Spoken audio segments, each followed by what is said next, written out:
In March, when I was in Gaza, I met a patient who was a physician. He had been working in the hospital when the Israeli military initially bombarded the hospital. Then they entered the hospital, instructed all the patients and the staff to leave. My patient insisted that he needed to stay behind to care for his patients, many of whom couldn't leave.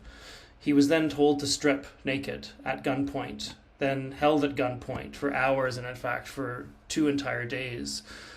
He was only allowed to urinate and to defecate on the floor where he stood, beside a puddle of his own urine and feces, fearing for his life at gunpoint for 2 days.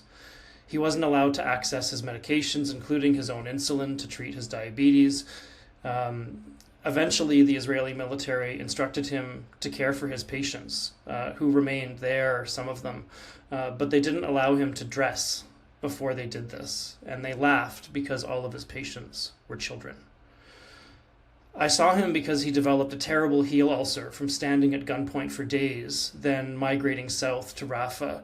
This man was so traumatized, I honestly can't imagine him ever practicing medicine again.